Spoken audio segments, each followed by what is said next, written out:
Shalom saudara, selamat pagi, salam sejahtera bagi kamu.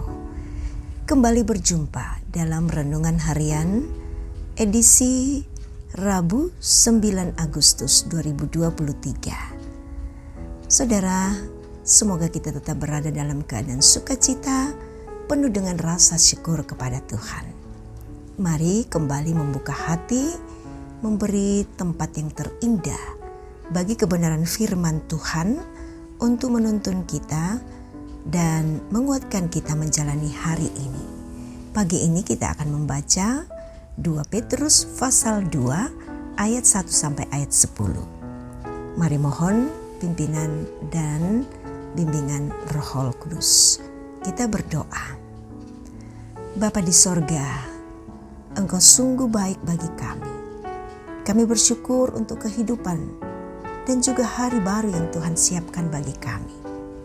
Perkenankan kami boleh mensyukuri kehidupan ini dengan mengisi kebenaran sabda-Mu Tuhan.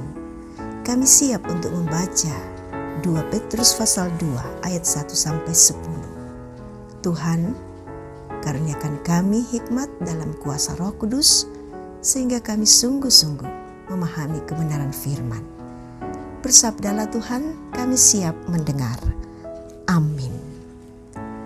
2 Petrus pasal 2 ayat 1 sampai ayat 10. Nabi-nabi dan guru-guru yang palsu.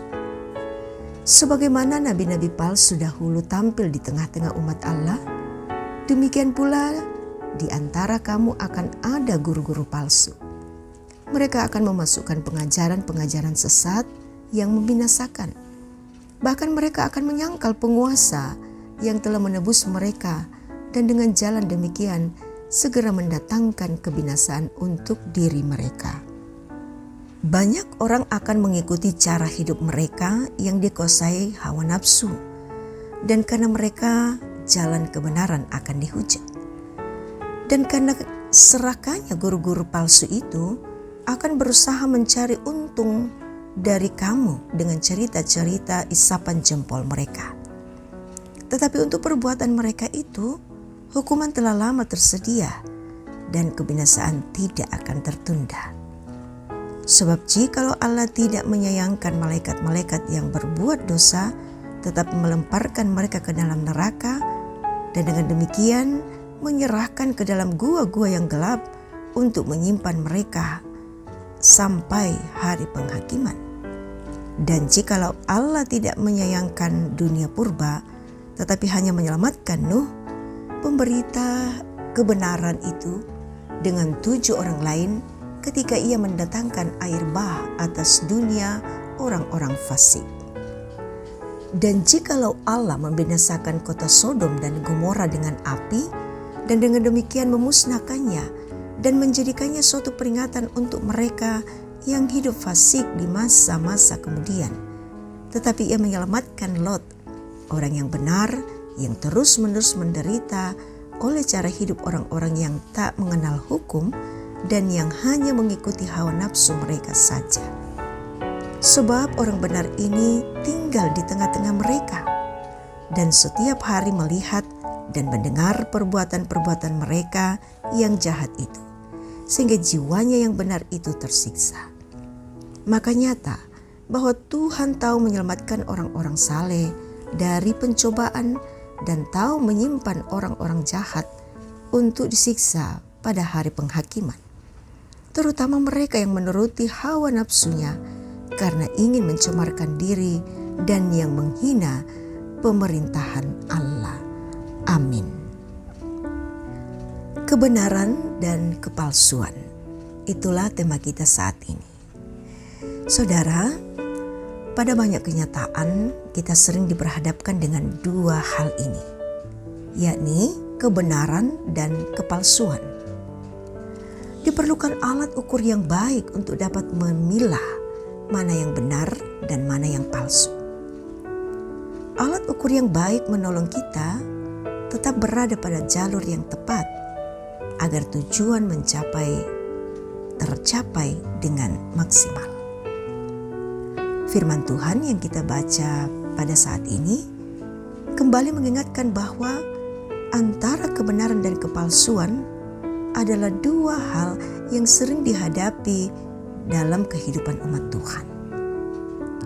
Kenyataan tersebut juga telah terjadi seperti yang dikisahkan dalam Perjanjian Lama, yakni bahwa sejak dulu telah ada nabi-nabi palsu yang tampil dengan pengajarannya yang menyesatkan. Demikianlah halnya tersebut mestinya menjadi kewaspadaan orang percaya dari masa ke masa. Akan tetapi Allah tidak pernah tinggal diam.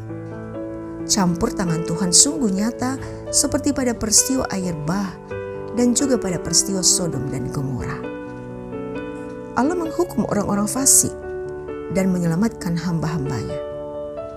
Demikianlah juga ditegaskan bahwa pada zaman sekarang ini sudah tersedia hukuman baru bagi guru-guru palsu, yakni mereka yang hidupnya penuh hawa nafsu, mencari keuntungan, dan akibat dari perbuatan mereka jalan benar dihujat orang.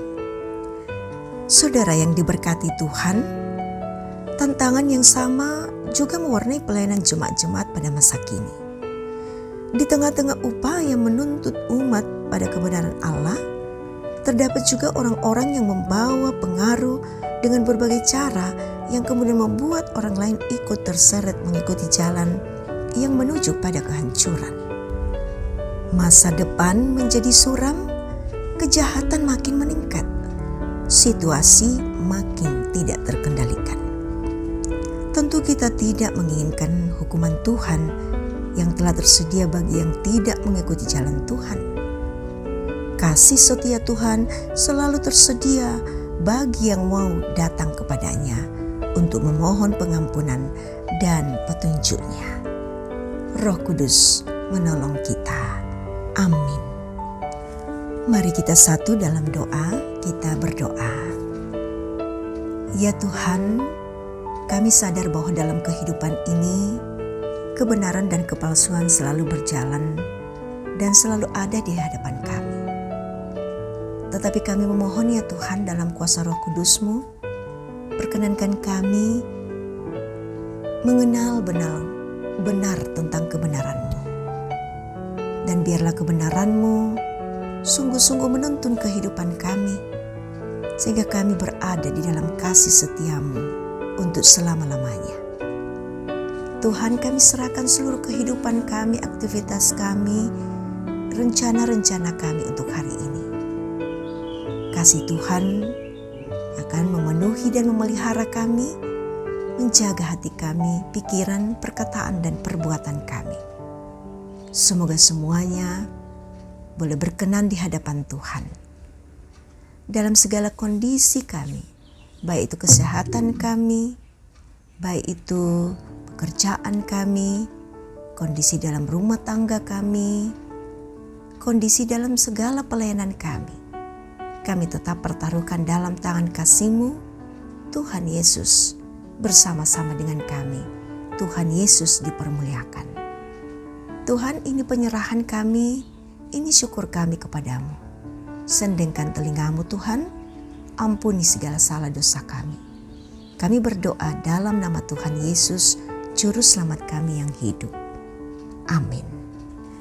Saudara, terima berkat Tuhan. Tuhan memberkati engkau dan melindungi engkau. Tuhan menyinari engkau dengan wajah-Nya dan memberi engkau kasih karunia. Tuhan menghadapkan wajah-Nya kepadamu dan memberi engkau damai sejahtera. Amin. Saudara, Tuhan memberkati kita semua dan jalani hidup ini dengan rasa syukur.